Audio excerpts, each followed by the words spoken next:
Hi everyone, my name is Jan. I am a marketing executive working in London, and I'm also a part time international marketing student at Sussex University. Today, I just wanted to share my experience with you guys in case this helps anyone else out there who's working and studying at the same time. I would like to get to know more of you guys, and if you have any tips as well throughout the video, please comment them below. But yeah, let's get into it. So I want to start with telling you guys about my background. So I graduated from Sussex University, so I am an alumni back in 2020. Literally this time, I was still doing my final degree project 2 years ago. 3 years ago? Time has flown, guys. Flying? Time has flown by, guys. Can you tell I'm a little bit nervous? So yeah, I studied media practice at Sussex University, which was probably the most fun thing I've ever done in my life. It was such a fun degree.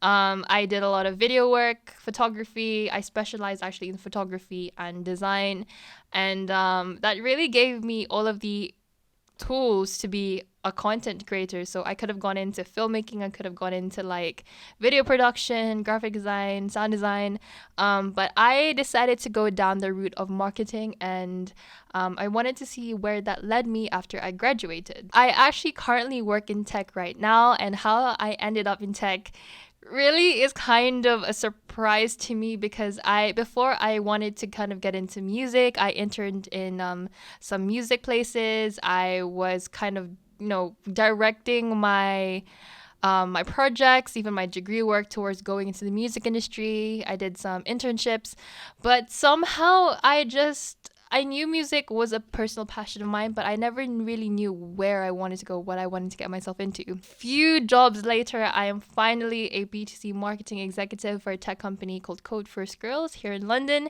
And honestly, I'm still in my first 3 months, but it's been such a fun experience so far, and I've learned so much. So I would say my background kind of gave me really great facilities, combined all together to give me some unique skills that I wanted to work on and improve on with my master's. So after working around 2 years in various marketing roles, I felt it was time to fulfill my need to study. So part of me kind of was itching to go back into education and to learn more, because I always felt a bit of imposter syndrome when I was working in marketing, coming from a more creative arts media background.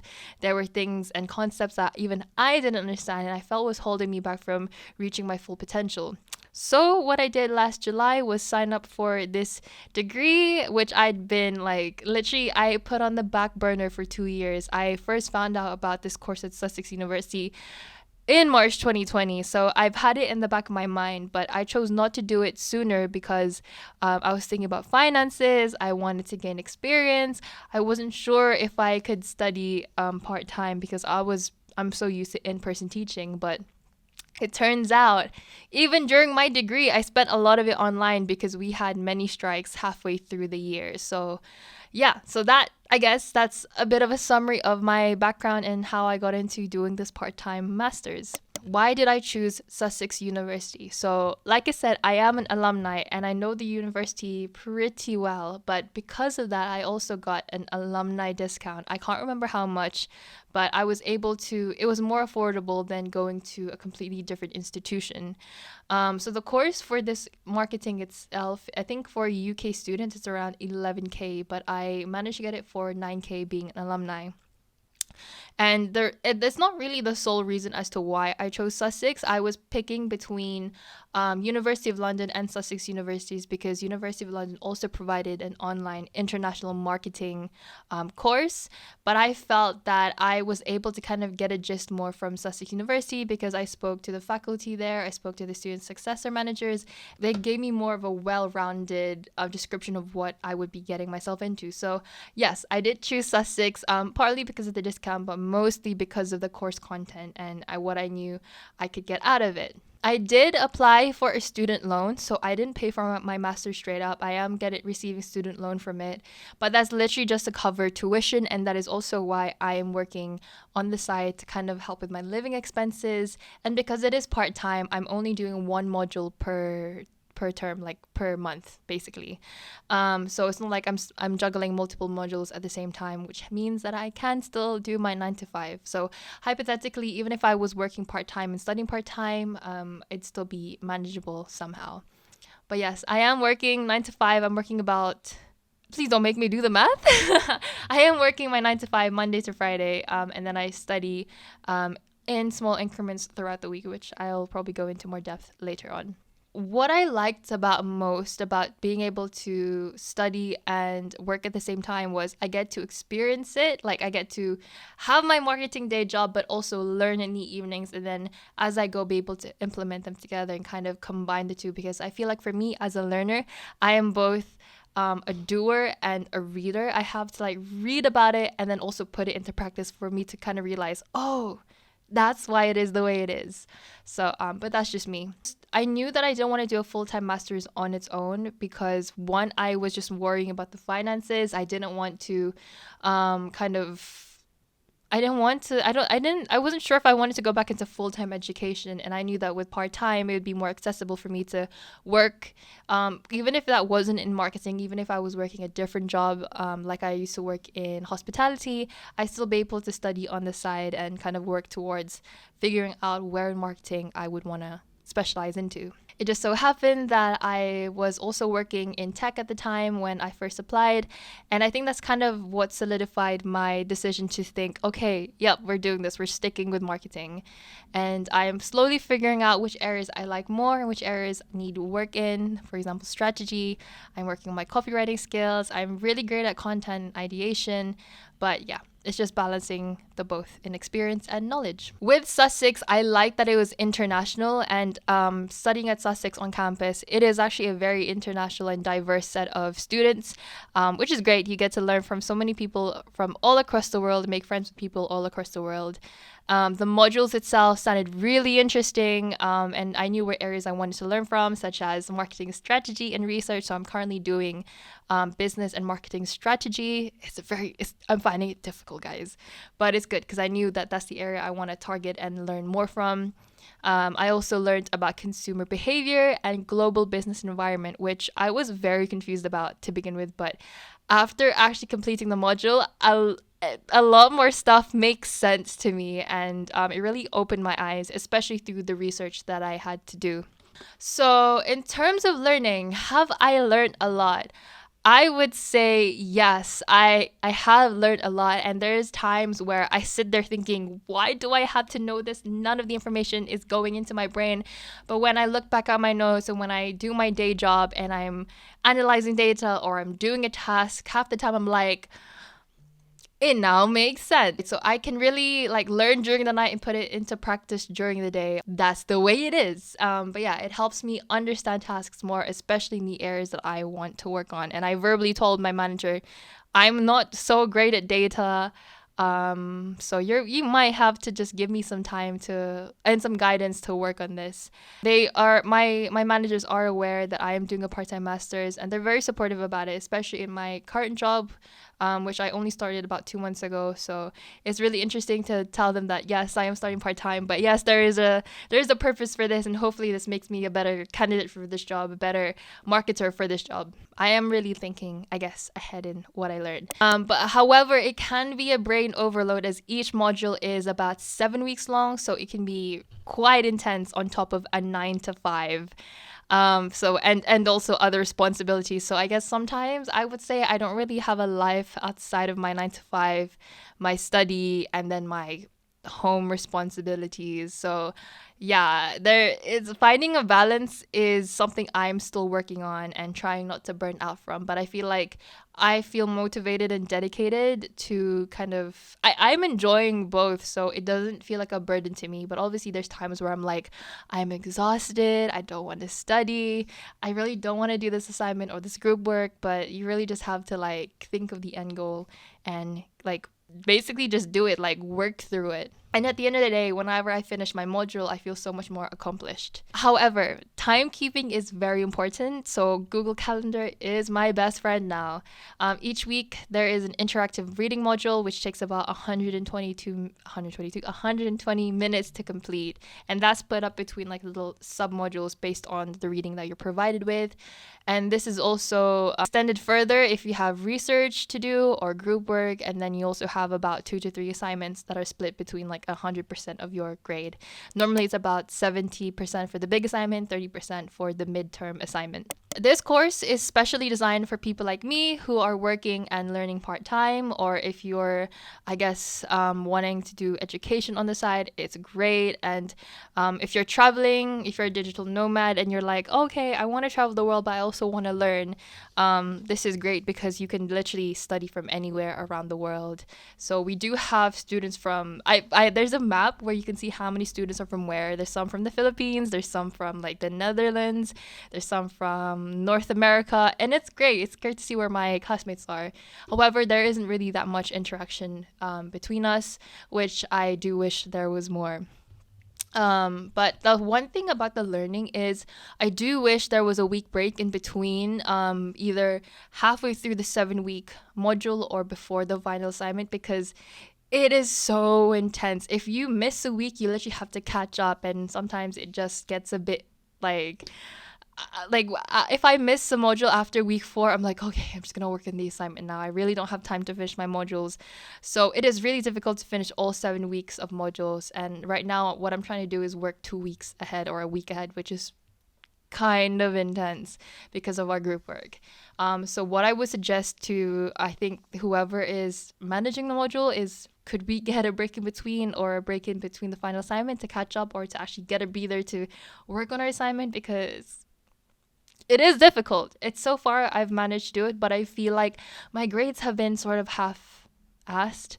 Not as great as they could be, just because I am sometimes struggling to keep up with the reading, and especially with the assignments. That's just me. I'm pretty sure other people have been able to still get like really good grades and also complete all their readings, but I guess it's just each their own. For me, I wish there was a break in between. For this, there are about three lectures and seminars all throughout the 7 weeks, and normally it's done over Zoom so that everyone can access it. Normally it's done UK time, so I do feel kind of bad for the students who are in different time zones who aren't able to make those. However, they do get uploaded onto Panopto so people can watch them back and take notes.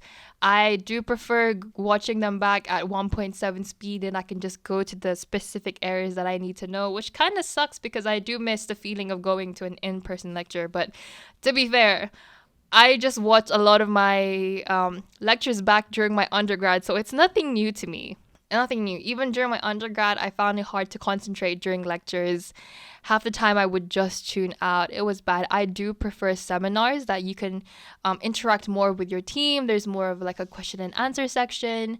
And I feel like although these recordings are great, it's still a bit out of touch sometimes. I don't know. I think I would suggest is maybe break them up into smaller sections, have smaller groups, more to create more of a connection, and even if it's just on Zoom. Limitations. Although it's an international course, I don't really get to speak with other students abroad, which makes me a little bit sad because I thought that we would have that. It's a kind of course that you go through mostly in silo, which I guess is like your undergrad. And there are group work, but the group work can be a slight bit difficult sometimes because of everyone has different timetables, everyone has different commitments, and yeah, but I don't know. Like I wish there was a platform for it. So there are actually student-made group chats, but it's kind of just a bunch of messages, which can be overwhelming for people like me who are just like, okay, I just don't feel the community vibe in this. Yeah, I kind of wish there was a platform for students to interact with more. I tried making a Discord group, but it was kind of hard to maintain by myself. And I did promote it on the Canvas platform itself, and only about 10 people joined. And I guess that makes sense because Discord is targeted for a different type of group and a different type of community. And Canvas itself isn't a great place to host groups either. It crashes. It's really not great for like chatting or community building. So I did ask the student success manager, like, hey, is there a way we can build a community? And I really wasn't sure where that conversation ended up going. But they're usually very nice. Like, I think the best thing about it is the student success managers are very nice, and they do check up on you every term. And I feel like I should have given a bit more feedback about the above, but sometimes I just don't have the capacity for it. Anyway, I think I should have suggested Slack. If people use Slack as an extension would be better to have like different like platforms or channels for each module, or just an overall channel for all the students studying in each cohort. Maybe I would do it if I had the capacity to, but I can't. But anyway, that's my only feedback, I guess, so far. So now let's get into working and studying at the same time. So I used to be a notorious multitasker, the Miss Go-Getter at university. I was here, there, and everywhere, ask my friends. And I thrived at that, but I was also a burnt out chicken nugget. And for the most of 2022, I was very, very burnt out. So when I took on this master's, I really had to reevaluate my purpose and my priorities. I was like, okay, you're doing a master's, so what? Like, is it just for the certification? Is it really going to help you? Do you have the time for this? And I was like, if I do this master's, I know I'm going to have to give up some of my social life. I was kind of in my own bubble for most of 2022. And I think it helped me realize, like, you know, now is the perfect time for me to be doing this at the beginning of my career, because I want to be able to level up and be the best that I can as I go on and collect as many tools as I can so much earlier on to be, I guess, to evolve faster. Like, I don't know. Are those Pokemon terms? Whatever. So yeah. So I wish, a part of me wishes that I did this during the pandemic when I wasn't working, when I had some more downtime. But I really feel like this is the great time for me to be doing it, because I've had experience. I know the industry much better, or I know the role much better, and I know more about marketing now through practical experience. So this combined just makes it so much easier for me to think and put it into practice. So as someone who works from home most of the time, it does make it a slight bit easier to fit studying around my schedule. I literally shut off my work laptop and bring up my personal laptop and go straight into studying, which is not great because, like I said, work life and study balance can become difficult as boundaries blend together. I don't really leave the house as often as I should, and I don't really get as much like physical exercise as much as I should. So I'm like, oh, I could go to the gym right now, or I could study. Which one would be better for me? And I know mentally and physically I should have gone to the gym, but half the time I'm like, I just need to get this module done, which means that I do the module without really actively paying attention. So I really have to figure out, okay, what are my needs and wants? What are my best priorities right now? So I do try to get as much movement as I can. I still try to go to the gym. I try to get my afternoon walks. I still try to get some away from the screen time. But let's be real here. I'm glued to my seat about 15 hours of my day. As someone who's still trying to work on that, I feel like when I've got into like a better practice of it, I will do a video as well. But if you're curious as to how I've been making notes, I used to write notes on my iPad. This is still the iPad that I used during my undergrad. I've had it since 2018. It's literally the iPad, the baseline standard iPad from 2018. And I kid you not, it's still kicking. It's still great. But it's just lacking memory. But now I've actually gone back to using my notes because I feel like it just helps with active recall and not being in front of a screen all the time. So yeah, I will share that in a future video. But has it helped me with my job? I would say doing this master's has helped me with my job. And I feel that as I study, I'm improving every single month. And that is such a great feeling. And I think a combination of working in so many different roles has given me many strengths. And after this experience, I hope by the 4th year of my career, when fingers crossed, if I complete my full master's, I hope to be more well-rounded and established, because I do have a lot of goals and I hope to share that on this channel with you guys as well. Hopefully in 2 years time, I would have found my specialization and I would also be holding up a new diploma in my hand. So let's get it, guys. And I hope you guys follow me on this journey. Thank you guys for watching, and do follow me down below. I have a bunch of different Instagrams and social media social media platforms. Clearly I'm losing my brain of thought now, so I will sign off, but see you guys in a future video. Bye.